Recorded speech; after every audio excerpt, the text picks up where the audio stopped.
What are we gonna do today? Today we're gonna make paper pulp, and make paper projects with paper. With scraps of paper, with old bills and old junk paper that you have, or boxes of old paper you printed on and you don't need anymore. So we're gonna use a lot of the stuff you've got around.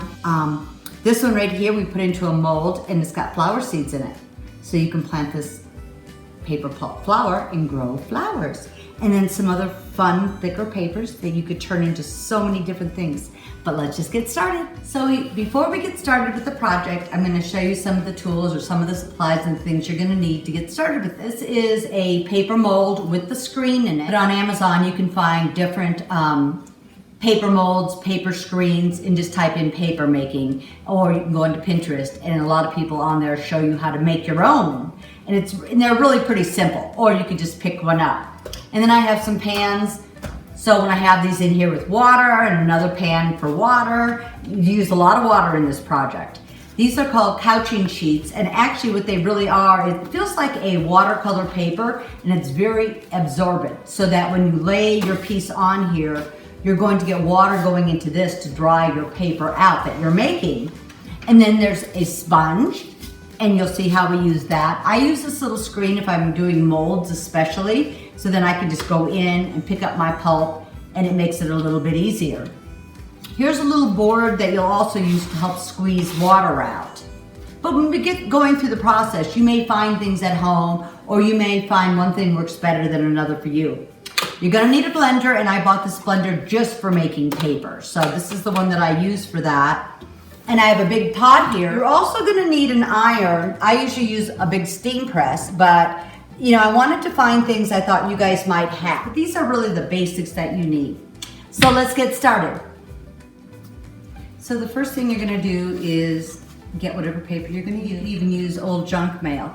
You wouldn't want to use the plastic part out of the clear envelopes, of course, but any paper that you have, whether it's old bills, you can use newspaper. Newspaper's really fine though, and it's not going to be quite as sturdy, so you can think about that. Magazines you can use too, but they get a little crunchy, and because of the way they're glossed, doesn't make it quite as easy to use. So I usually say any type of regular paper. You could even take egg cartons. You could take, you know, almost anything you can think of that you already have around, old books, and you're going to rip it up. And what I do is I just rip it up about, I just call it inches, just little inch squares. Fill this whole pot. So this whole pot is full of water and paper. It's kind of an off-white, so it's kind of nice, because if you're gonna use book paper or newspapers, your paper's gonna come out kind of gray because of the ink. So you might wanna think about that. If I wanted to put into the blender a piece of hot pink, I'm gonna get a light pink color. So you can play around with it and see what you like and experiment. So I let this soak overnight. Usually if you just even let it soak for a couple hours, that's good. And I've done it before where I haven't let it soak at all. It just puts so much more work on your blender. Let's throw some paper in. I like my paper thicker. So if you want it thinner, you're gonna use a lot less, because whatever I put into this blender is what I'm going to use to make one sheet. And my one sheet is gonna be this size, because this is the size of my mold, or you can call it a frame or a mold. But this inside piece is how big it will be. You're going to have your mold in a pan, and I'm just gonna use the water from here. And you want this to fill up about 1/4 to a 1/2 inch over the screen. Usually I do this project outside and just get an extension cord, but I thought this would be easier for videoing in here. If it sounds like it's really struggling, just add some more water to it.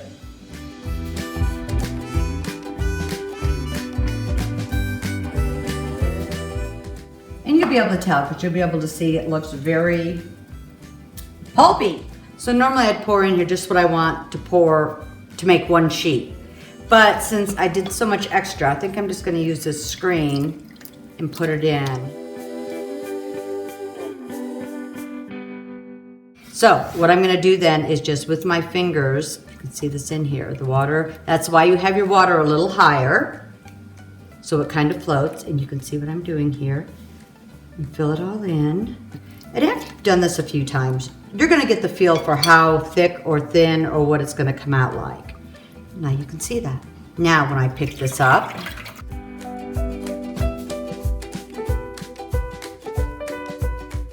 set it right here for a minute. Now if you wanted just plain paper, you would leave this. I'm gonna try to put this dragonfly indented in here. So I'm just gonna set this right on top of here. And what's cool about this is that it's got Velcro sides. And I'm gonna carefully pull this out. And you can see there's my mold. Set this here. Take one of my couching papers and put this right on top. And usually I would use my sponge, but it's so wet. Now you're hearing the water squeeze out, and this is why, besides the screen, you have this heavier piece down here, because it keeps it away from the water, and it helps squeeze it out, so it's not going back into the paper again. Now what I'm gonna do is turn it over, pick this up. I'm gonna pull the screen off. So I'm gonna take another piece of this paper and put it on top.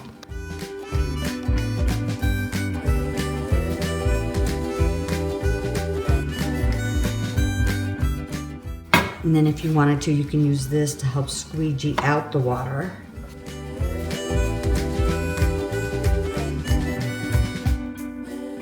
So I've seen it done where people just leave their stamp in there until the paper's dry. I'm not gonna do that. I'm actually just it's gonna be indented just enough, and you're gonna see this. I'm gonna move this and let these dry, and you reuse them. Pull the stamp out. It's still a fairly nice sheet, so I'm just gonna let it set here and start drying. And when I'm outside, this starts drying out here in Colorado between the heat, the dry heat. This starts drying within a few minutes. So this is gonna take a little longer, but I'm just gonna let it set there.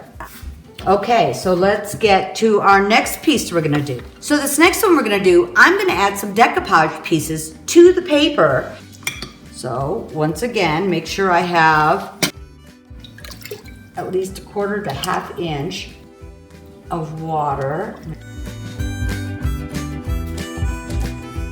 This looks like porridge.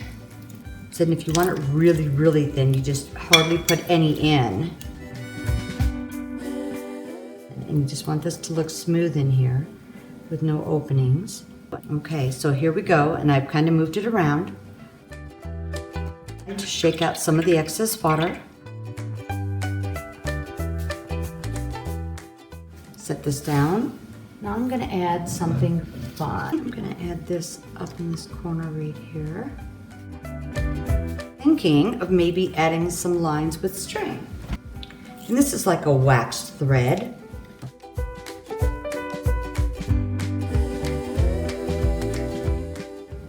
I just have to get it set for a second here. Okay, take my paper again and carefully lay it over the top.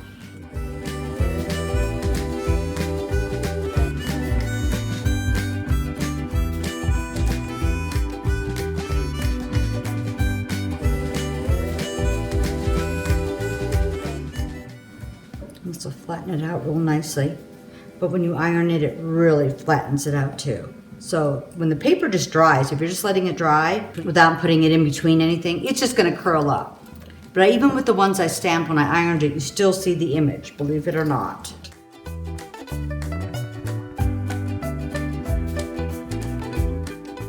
So what I'm gonna do now is we're gonna do paper pulp with the mold. And normally I would use clay if I'm using a mold, except for I'm making plantable paper. So we're gonna do this cute little flower. I'm gonna put flower seeds in it. And then if you gave it as a gift, all they'd have to do is plant the flower and flowers would grow. So what I'm gonna do is add just a tiny, tiny bit of pulp. And I'm just gonna add a little bit of pulp in here. And you could put them on the outside or the inside, but I'm probably using way too many, but they're already stuck to my hand. Now, if you wanted to see the seeds, you could actually just sprinkle the mold with seeds and then just pour your pulp over the top. So I'm gonna use my little screen here and get some of the water out. Not all of it, but some of it. so it's a little easier to work with and it doesn't just flood my mold. And I'm amazed how forgiving it is even after I've taken some of the water out.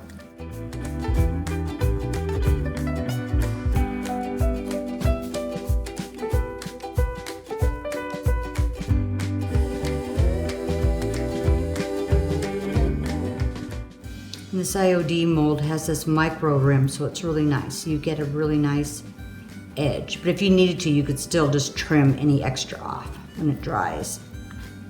And this is a lot thicker, so it'll take a little longer for this little guy to dry. Okay, so all I'm gonna do is look at that. Isn't that cute? Just popped right out, and later I could trim these little edges. You can see some of the seeds out here, but there are also seeds underneath. We're just gonna let this set and we're gonna let it dry. Okay, so we're gonna try something else. I pulled some little flowers, the little wild flowers that grow in our yard. And I'm just gonna throw this into the blender with my mix.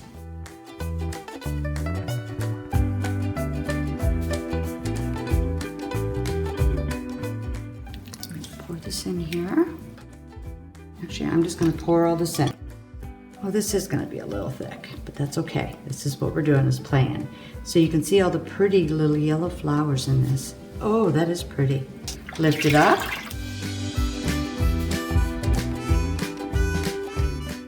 Pull up my frame. It's here for a second, and I think I may add some more paper. Now this paper is very thin. It's like a tissue paper. Now this guy's a little thicker.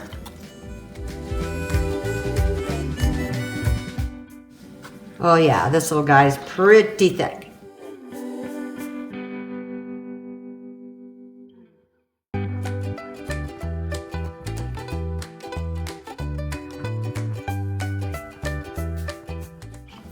And I can either leave this crooked edge on top or I can always cut it off when it dries. Now I'm pressing down pretty hard and there's not another piece of paper underneath, so I may have some of those lines in the back, but I kind of like that.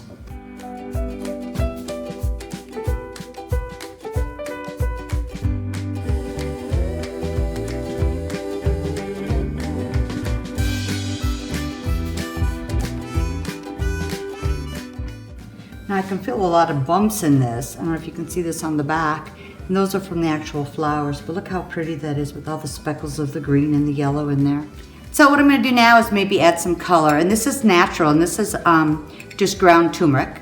So it's gonna give me some natural color too if you didn't wanna find some paper. And I'm not sure how much I'm gonna need. So I'm gonna start with a little.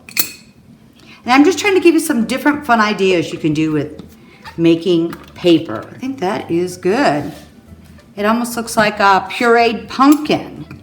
So if I had a cute little pumpkin mold, that would be adorable. But I'm gonna do another flower. I'm not gonna put seeds in this one, but you could.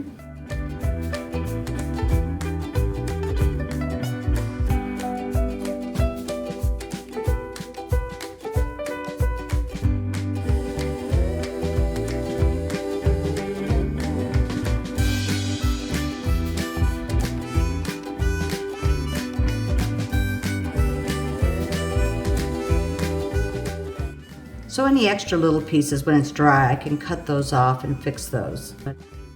Ooh, look at that. I'm just gonna let it dry. And they come out so easily.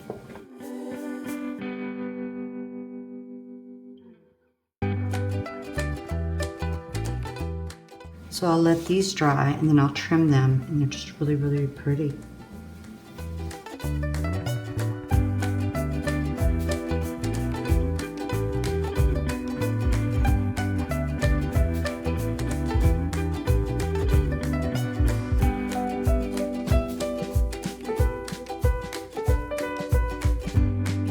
Stamp in even while it's damp like this, and I'm just going to do a little bit here. It's my crackle stamp. I'm not stamping ink into it because it's still damp enough that you're going to get your impression.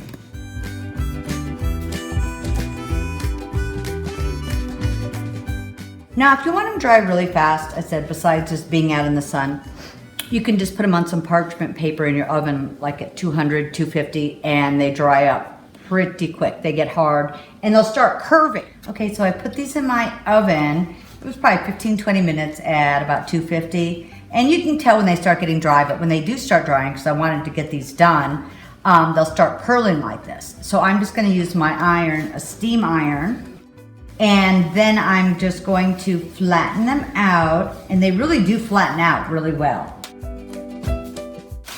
So I just have a piece of parchment on this. I probably didn't need it on this one, but if I've added other papers or other things, I like to use this on top so it doesn't stick to my iron. You can see where I stamped it. It still keeps the stamped image pretty nice, and I used the crackle on this. There we go. So this one right here, I had the heavy threads in, and I used heavy threads, and I made these cute lines.